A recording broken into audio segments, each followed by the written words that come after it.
አንቺስ ምን ላይ ነሽ አለኝ።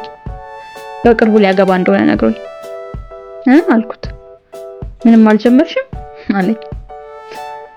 ምንም የለም አልኩት። አይ እሱማ ይኖራል የመረጥኩት የለም ነው የሚባለው አለ። አይኔን እያየ ነበር። አይንን ከማየት ባለፈ ቋንቋውን የሚረዱ ጥቂቶች ሆኑ እንጂ በአይኔ ብዙ እያወራው ነበር። በረጅሙ ተንፍሼ አልተገጣጠምንም አልኩት። ለደቂቃዎች አይኑን ከአይኔ ላይ ነቀል ሲያደርግልኝ ፊቴን አዙሬ በሚንቀሳቀሰው መኪና ውስጥ የማይንቀሳቀሰው ሰማይ ላይ አይኔን ተከልኩና ወደ ሐሳቤ ገባሁ። የትኛውን ልንገረው? በቅርቡ ልቤን ስብርብር አድርገው መሄድን እንዴት አድርጌ ልንገረው? ደግሞ ምንድነው ታሪኩን ብነግረው ካንተ ወገን እንደሚቆም አውቃለሁ። ታዲያ ለምን ብዬ እነግረዋለሁ? ምን ቦጣኝ? ከሳሽም የራሴ ፈራጅም ሆኜ የምቀር። ስላንተ ሳስብ ሁሌ ሁለት ልብ ሆኜ ነው። አንዳንዴ ልትለኝ ብዙ ነገር ይዘህ እንዴት እንደምትነግረኝ ተጨንቀህ ትተኸኝ ሄድክ ይመስለኛል።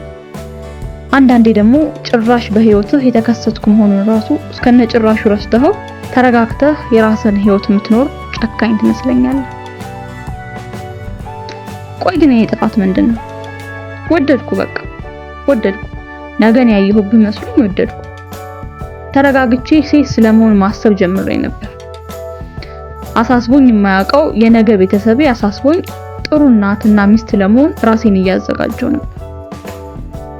በአይንና በሳቅ ውስጥ እኮ ዘላለምን አይቼ ነበር። ግን ደግሞ ማን ያውቃል ያ አይንና ፈገግታ እኔ ጋር ብቻ ሳይሆን በየሄድክበት ሁሉ የምትጠቀመው ምትሃት ይሆን። አንዳንዴ በራሴ ላይ ፈርዳለሁ። እሰይ እጅህን ያገኘሽው እላለሁ። ምንም በሌለበት ያንን ትልቅ ቤት አየር ላይ ነው የገነባሁት። ይኸው ነፋስ መጣና መኖር እንኳን እስከማያሳውቅ ዝብርቅርቁን አወጣው። እሰይ እላታለሁ። ደግሞ ታሳዝነኛለች። ይህን ቤት ስትሰራ የመጀመሪያው አይደለም። ያንተ ራሷን አሳጣት እንጂ አየር ላይ ቤት መገንባት ልማዷ ነው። ራሴን እየፈለኩ ነው አልካሉ። ድንቄም የሰው ማንነት ነጥቆ ራስን ፍለጋ የትም ሰንተናናቅ። በድን ተሄድክ በድን። እናንተ ራስክን እየፈለክ ነው። ራስን እየሸሹ ራስን ፍለጋ ምንም ይሉት ፈልጥ ነው። ምናልባት ጊዜ ከኖረህ ሞተን ከተገናኘን ትነግረኝ ይሆናል ምን አይነት ራስክን እንዳገኘ። እዛም ራስክን በመፈለግ ካልተያዝክ ማስረዳት ትችል ነበር እኮ። ታቀኛለህ ምን እንደሚሰብረኝ። ስትጠነቀቅልኝና ስታስብልኝ እኮ ምደገፍብህ መስሎኝ ነበር። ለካ አልገባውህም። የተደገፉብህን በመስበር ራስክን ፍለጋ የምትበር ወፍ መሆንህን መቻው። ጥሩ ላይ ነበርኩ እኮ ልበር ነበር። ክንፌ እየጠነከረ ነበር። ከወደኩበት እየተነሳው ነበር። ክፉ ነህ፣ ክፉ ራስ ወዳድ። ይቅናሽ፣ ይቅና፣ በሄድክበት ይቅና።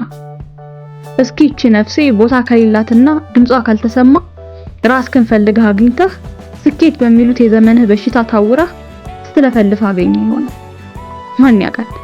ግን ተሳክቶልህ አገኘውና አብረኸኝ ሆነህ ስትስቅ የነበረውን የእውነትና ንጹህ ሳቅ ያኔ ከደገምከው ማርያምን ወንድ ነህ።